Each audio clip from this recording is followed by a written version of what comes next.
Welcome back to my channel. This is just going to be kind of like a follow-up video on my previous video. And I know last video I was kind of disappointed because I thought my game week performance wasn't the best. However, if we go back to that game week, which was game week 27, you'll see that I now actually have 70 points because Toney, Henry, and Ferguson all had an extra game to play. Ferguson didn't really contribute much. Only got 3 points. But Toney, who I captained, which means he gets double the points. In the first game that he had, he only got 2 points, which is why I was so disappointed when I made my last video. However, after that video, they played against Southampton and he scored and assisted and got 3 bonus points. So that was just great for my team because I captained him as well. So he got 26 points, kind of carried the team. And I got 70 points. My goal was to get at least 20 more than the average, which was a pretty lofty goal. So I guess I'm just happy that I got 7 more because it was kind of a high average this week. 63 is kind of like a high average to have. So yeah, I guess that just goes to show don't speak too soon because yeah, I actually had a good game week when in my last video you wouldn't have thought that I did. And then I just kind of want to show you how I did the week after, which was this past weekend. Got 7 more points than the average again, which that's good. If I can just get more than the average every week, then I feel like that's a pretty successful thing. But as you can see, some teams had FA Cup games, which is another cup competition that some Premier League teams are still in. So, for example, Manchester City and Manchester United didn't play, so they got no points, which was kind of sad. But I did have Saka, who got 18 points, and you'll see that he got an assist and scored twice. So I was relatively happy with the week because I had some players that just didn't even play at all, and still was able to get 7 more points than the average.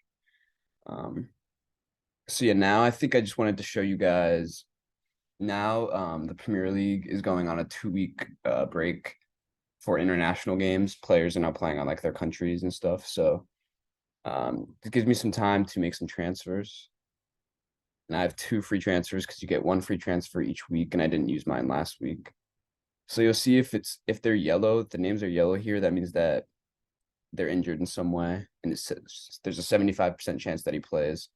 And I find it pretty likely that all of these guys will play in 2 weeks because part of me thinks that the only reason why they're slightly injured is because their clubs didn't want to release them to their international teams.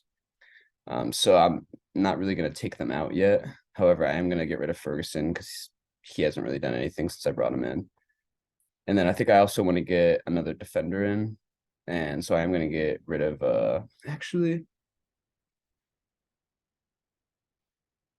I might get a new goalkeeper because Pope hasn't been doing as well as he was. Um, so yeah, I have 12.6 million. You can see the prices are right here.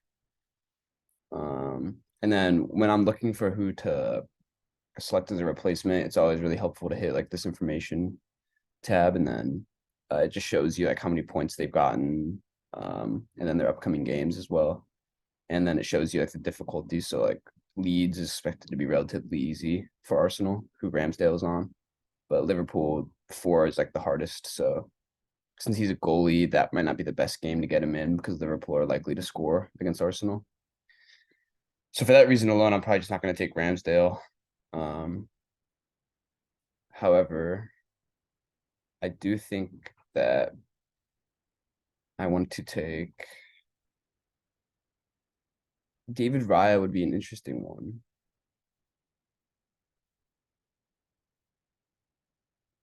So I think I am going to put Raya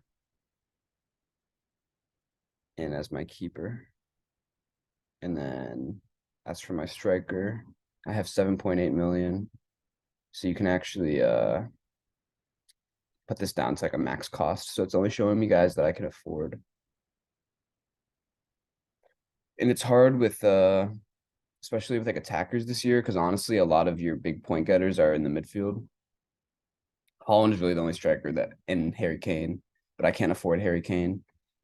So I might honestly go for Kai Havertz because Liverpool Wolves, they don't have the hardest schedule coming up.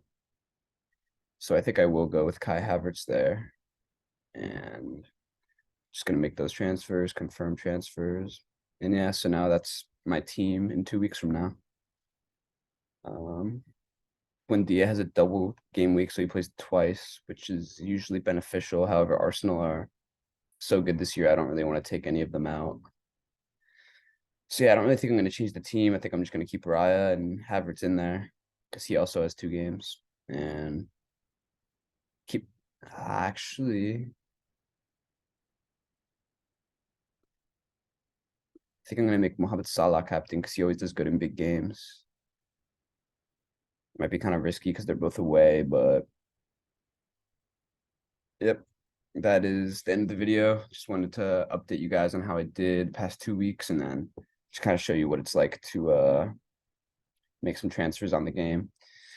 So yeah, I hope you enjoyed it. Hope you got something out of it, and I will see you in my next video.